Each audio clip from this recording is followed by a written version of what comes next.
இந்த vintage movies அப்படின்னு சொல்லி எடுத்துக்கிட்டோம்னா, அந்த படங்கள்ல வந்து ஒவ்வொரு படங்களுக்குமே ஒரு தனி கதை இருக்கும். இப்ப "சம்சாரம் அது மின்சாரம்" அப்படிங்கிற படத்த பத்தி தான் இன்னைக்கு நம்ம பேச போறோம்.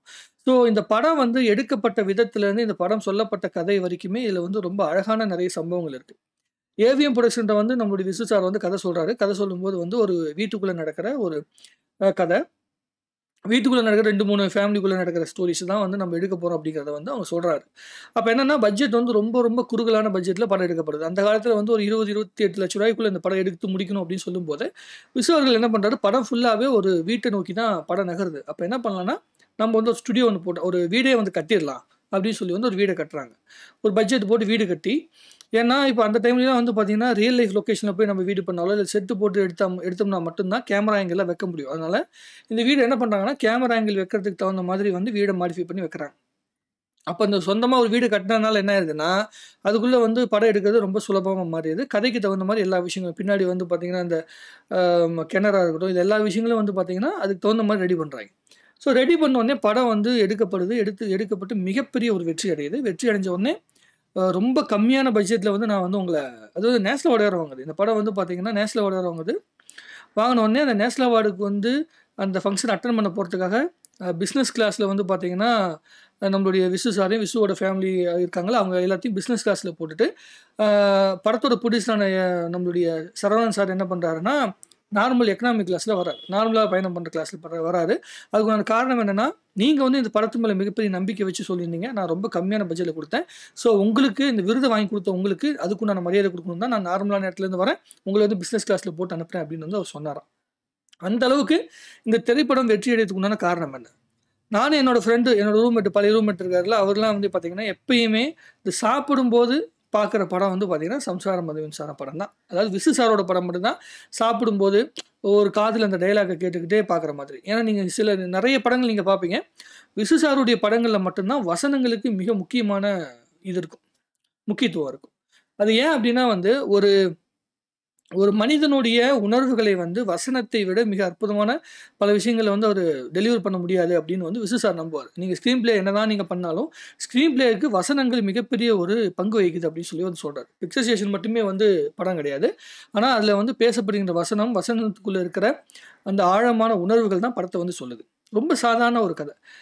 கணக்கு பார்த்து செலவு பண்ணிட்டு இருக்கிற மூத்த பையன். அந்த மூத்த பையனுக்கும் அப்பாவுக்கும் ஒரு சண்டை வருது. சண்டை வந்து வீட்டுக்கு நடுவுல ஒரு கோடு கிழிக்கிறாங்க. கோடு கிழிச்சதுக்கு அப்புறமேட்டு அவருக்கு வந்து கடன் செலவு அவருக்கு கடனா வந்து இவ்வளோ காசு குடுக்கணும்னு சொல்லி வந்து மூத்த பையன் சண்டை போட்டதுனால, அந்த கடன திருப்பி குடுக்குற வரைக்கும் அந்த பக்கம் வரமாட்டேன். வீட்ட விட்டு ஒதுக்கி வச்சுர்றேன்னு சொல்லி ஒரே வீட்ட 2ஆ பிரிக்கிறது இந்த ஒரு லைன் தான் கதை.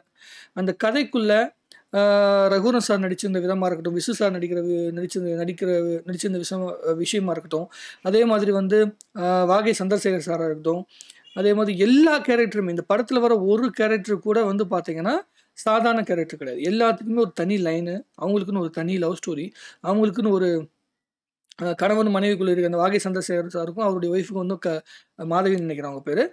அவங்களுக்குள்ள இருக்கிற அந்த கணவன் மனைவிக்குள்ள இருக்கப்படுகின்ற அந்த பிரச்சனை, இது எல்லா விஷயங்களுமே அற்புதமான ஒரு திரைக்கதையில வசனங்கள்ல வந்து பார்த்தீங்கன்னா, அழுத்தமா விசு சார் வந்து பதிவு பண்ணியிருப்பாரு.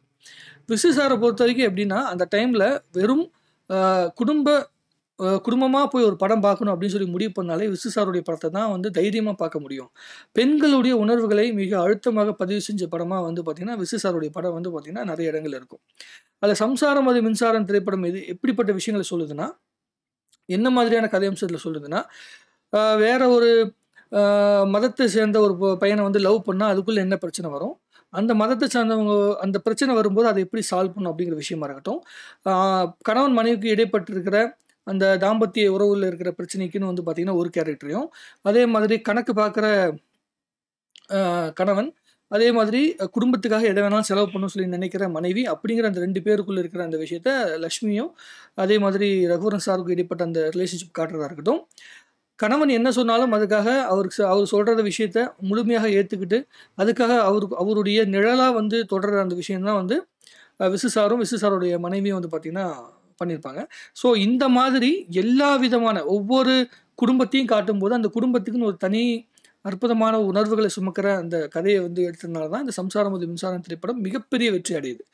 28,00,000 போட்டு அது ₹1,00,00,000 கிட்ட வந்து பார்த்தீங்கன்னா, பிசினஸ் ஆகுதுன்னா, அது அந்த காலத்தில குடும்பங்கள் தேடி தேடி போய் பார்க்குற அந்த உணர்வுனால தான் இந்த படம் மிகப்பெரிய வெற்றி அடைஞ்சது. என்னை பொறுத்த வரைக்கும் ரகுவரன் சாருக்கும், விசு சாருக்கும் ஒரு 5, 8 நிமிஷத்துக்கிட்ட வந்து பார்த்தீங்கன்னா, ஒரு மிகப்பெரிய கான்வர்சேஷன் போகும். சின்ன வயசுல வந்து உனக்காக நான் இவ்வளோ செலவு பண்ணேனே, அது அந்த அம்மையப்ப முதலியார பத்தி உனக்கு தெரியலையா? தெரியல அப்படின்னு சொல்லிட்டு வந்து அந்த கவுண்டர் டயலாக் கூட ஒரு மிகப்பெரிய ஒரு சீன் வருது. அதான் இன்ட்ரோவல் சீனு. அந்த சீன் எடுக்கப்பட்ட விதம், அதுக்காக வந்து விசு சார் வந்து எழுதப்பட்ட அந்த வசனங்களுக்கு அவர் குடுத்த உயிர்ப்பு, இது எல்லாமே ரொம்ப ரொம்ப அற்புதமா இருக்கும். என்ன பொறுத்த வரைக்கும் இந்த ஜென்ரேஷன் பீப்புள்ஸ் எல்லாருமே வந்து பார்த்தீங்கன்னா, ரொம்ப கிழிசையான நிறைய விஷயங்கள நம்ம மாட்டிக்கிட்டோம். ஆனா, இந்த ஒட்டுமொத்தமான ஒரு கூட்டு குடும்பம், அந்த கூட்டு குடும்பத்துக்குள்ள எவ்வளோ அழகான விஷயங்கள் இருக்கு, எவ்வளவு தூரம் வந்து கிரிட்டிக்கலான ஒரு சூழ்நிலைக்குள்ள இருந்துகிட்டு அவங்க வாழ்ந்திருக்கிறாங்க. கஷ்டங்களையும், நஷ்டங்களையும் எப்படி வந்து அவங்கலாம் சகிச்சுக்கிட்டு வாழ்ந்திருப்பாங்க அப்படிங்கிற விஷயத்த சம்சாரம் அந்த மின்சாரம் படம் மூலமா நம்ம புரிஞ்சுக்க முடியும். அதை விட மிக முக்கியமா, கூட்டு குடும்பங்கள்லேருந்து வெளியே வரதுக்கான தனி குடித்தனமா வெளியே வரதுக்கு உண்டான காரணமா அந்த காலத்துல என்ன ஒரு ஃபேக்டர் இருந்துச்சு அப்படிங்கிற விஷயத்த இந்த படத்தோட கிளைமாக்ஸை பார்த்தாங்கன்னா புரியும். அதுதான் அந்த லட்சுமி அவர்கள் வந்து எப்படியாவது இந்த கூட்டு குடும்பத்தை மறுபடியும் பழைய இடத்துக்கு கொண்டு வந்து சேர்த்துன்னு சொல்லி நிறைய முயற்சிகள் பண்ணுவாங்க. நம்மளுடைய மனோரமா வந்து பயங்கரமா பண்ணிருப்பாங்க. மனோரமா சாரும், அதுக்கப்புறம் நம்மளுடைய கிட்டு சார்ன்னு நினைக்கிறேன். கிச்சாவா கிட்டு சார், அதாவது விஷ்ணு சாருடைய சகோதரர் இருக்கார்ல, அவருடைய கேரக்டர் 2 பேத்துக்கு இடைப்பட்ட அந்த கான்வர்சேஷன்லாம் தாறுமாறா இருக்கும். இதுல என்னன்னா, ஒரு கூட்டு குடும்பம் வந்து பிரிஞ்சது ஒரு சண்டையினால பிரிஞ்ச உடனே லட்சுமி அவர்கள் என்ன பண்றாங்கன்னா, அவங்க எல்லாத்தையும் ஏதோ ஒரு நாடகம் பண்ணி எப்படியாவது ஒண்ணு சேர்த்துறாங்க. ஒண்ணு சேர்த்து முடிச்ச உடனே கடைசியா என்ன சொல்லுவாங்க அப்படின்னா, இல்ல ஒரு வாட்டி ஒரு கூட்டு குடும்பம் அப்படிங்கிறது ஒரு பெரிய ஒரு கண்ணாடி மாதிரி. அந்த கண்ணாடி உடைஞ்ச பிறகு நம்ம ஒட்ட வச்சோம்னா, அதுல பிம்பம் தெரியுமே தவிர அந்த கண்ணாடி, அது உண்மையான அந்த வடுவ வந்து பார்த்தீங்கன்னா விட்டுறாதுல்ல. கண்ணாடி உடைஞ்சிருச்சு, அந்த உடைஞ்ச வடு அப்படியே தானே இருக்கும். ஸோ அந்த வலிய வந்து நம்ம சுமக்க வேணாம். அதனால வந்து வெளிய இருக்கிறது, பிரிஞ்சு இருக்கிறது மட்டும் தான் நல்லது அப்படிங்கிற விஷயத்தினால 2 பேரும் பிரிஞ்சு போவாங்க. வாரங்கண்டா, வீக்கெண்ட் ஆனா மட்டுமே வந்து அந்த வீட்டுக்கு திரும்பி வர மாதிரி, அந்த குடும்பம் வந்து ஏன் வந்து நம்ம சண்டை போட்டோம் அப்படிங்கிற விஷயத்த ஃபீல் பண்ற அந்த உணர்வுகள்லயே அந்த படம் வந்து காட்டப்பட்டிருக்கும். இந்த காலத்துல எல்லாருமே தனி குடித்தனமா தான் இருக்காங்க. குடும்பத்தோட பல பேர் வாழ்றதில்ல. கூட்டு குடும்பமா வாழ்றவங்க ரொம்ப ரொம்ப கம்மியாயிட்டாங்க. ஸோ அந்த கூட்டு குடும்ப வாழ்க்கைக்குள்ள இருந்த அழகான, அபத்தமான பல விஷயங்கள வந்து ரொம்ப அழுத்தமாக பதிவு பண்ண படம் தான் சம்சாரம் அது மின்சாரம் திரைப்படம். அதே மாரி தனி குடித்தனம் அப்படிங்கிற விஷயம் வந்து வெறும் ஆசைக்காக மட்டுமே மூவ் பண்ற விஷயம் கிடையாது. அது வந்து வேற வழி இல்லாம அ மத்தவங்களுக்கு வலிக்கக்கூடாது அப்படிங்கிறதுனால கூட பிரிஞ்சிருக்கிறதுக்கு வாய்ப்புகள் இருக்கு அப்படிங்கிற விஷயத்த இந்த படத்துடைய கிளைமாக்ஸ பார்க்கும்போது நமக்கு புரியும். நீங்க இந்த படத்த நிறைய பேர் பார்த்துருப்பீங்க. 80ஸ் கிட், 90ஸ் கிட்லாம் நிறைய பேர் இந்த படத்த பார்த்துருப்பாய்ங்க. ஸோ இந்த 2கே கிட்ஸுக்குலாம் வந்து இந்த மாரி படத்த பார்க்கறதுக்கு பொறுமை இருக்கா இல்லையான்னு நமக்கு தெரியாது. ஆனா இந்த படத்த பார்க்கறதுக்கு உங்களுக்கு பொறுமை இருந்தால், குடும்பத்துடைய வேல்யூ என்ன அப்படிங்கிற விஷயம் நமக்கு தெரியும். அதாவது ஒரு வயசுக்கு எப்படிதான் வந்து நம்ம இப்போ ஹைடெக்கா ஹாலிவுட் படம், ஹாலிவுட் சீரிஸ் அது இதுன்னு நம்ம பார்த்துட்டு இருந்தாலும், ஒரு வயசு தாண்டின பிறகு ஒரு 25 வயசு, 28 வயசுக்கு மேல வரும்போதே, இந்த மாதிரி படங்கள நோக்கி மனசு வந்து போய் சேரும். ஏன்னா நம்ம வந்து இப்ப வருகின்ற எல்லா படங்களுமே வெறும் சத்தங்கள் தான் அதிகமா இருக்கு. கரடுமுரடான மியூசிக் வருது, கரடுமுரடான பிஜிஎம் இதெல்லாம் தாண்டிட்டு அத தான் நம்ம கேட்டுட்டு இருக்கிறோம். ரொம்ப மனசுக்கு இதமான வசனங்களோ, மனசுக்கு இதமான கதைகளோ இந்த காலத்துல எடுக்கப்படுவதே இல்ல. ஸோ அந்த மாதிரியான மனசுக்கு இதமான கதைகள நம்ம தேடி போகுறோம்னா, இந்த மாரி பழைய படங்கள நோக்கி தான் போகணும். வெற்றி அடைஞ்ச படங்கள், பழைய படங்கள வந்து நீங்க எடுத்து பார்த்தீங்கன்னா, ஏன் இந்த படம் வெற்றி அடைஞ்சது அப்படிங்கிற விஷயத்த நீங்க உட்கார்ந்து யோசிச்சீங்கன்னா உங்களுக்கு புரியும். அது எந்த அளவுக்கு மனித உணர்வுகள வந்து பிரதிபலிச்சிருக்கு அப்படின்னு சொல்லிட்டு. விசு சார் பொறுத்தவரைக்கும் எனக்கு வந்து நான் லைஃப்ல வந்து மீட் பண்ண முடியலையேன்னு ரொம்ப ரொம்ப ஃபீல் பண்ணுன ஒரு அற்புதமான மனிதர் வந்து விசு சார். அவர்ட்ட நெறைய பேசணும் அப்படின்னு சொல்லி நான் ஆசைப்பட்டேன். அது நடக்க முடியாம போயிருச்சு அப்படிங்கிறது ரொம்ப ரொம்ப வருத்தமான விஷயம். ஏன்னா, அவர்கிட்ட பேசினா இன்னும் நெறைய விஷயங்கள் கத்துக்கலாம். அவர்கிட்ட பேசினா இன்னும் நெறைய அ எப்படி சொல்றதுன்னா, அந்த வசனங்களுக்கான இம்பார்ட்டன்ஸ் எப்படிங்கிற விஷயத்த கத்துக்கலாம் அப்படின்னு. ஏன்னா, நம்ம சாதாரண விசு சார சொல்ல முடியாது. நம்ம நெற்றிக்கண் அப்படிங்கிற படத்த ரஜினி சாரோட மிக பீக்கான ஒரு படமா சொல்றோம். ஆனா, அந்த நெற்றிக்கண் படத்துடைய வசனகர்த்தா வந்து விசு சார் தான். கதை வசனம் வந்து விசு சார் தான். மிஸ்டர் பாரத் படத்துடைய கதை வசனம் வந்து விசு சார் தான். அதே மாதிரி இன்னும் நெறைய திரைப்படங்கள் விசு சார் வந்து பார்த்தீங்கன்னா, அவர் வந்து வசனம் எழுதின பல படங்கள் மிகப்பெரிய பிளாக் பஸ்டர் ஆயிருக்கு. பல பேருக்கு தெரியாது. அவரு இயக்குனரா எடுத்த எல்லா திரைப்படங்களுமே லோ பட்ஜெட்ல குடும்ப பாங்கான படங்கள் எடுப்பாரு.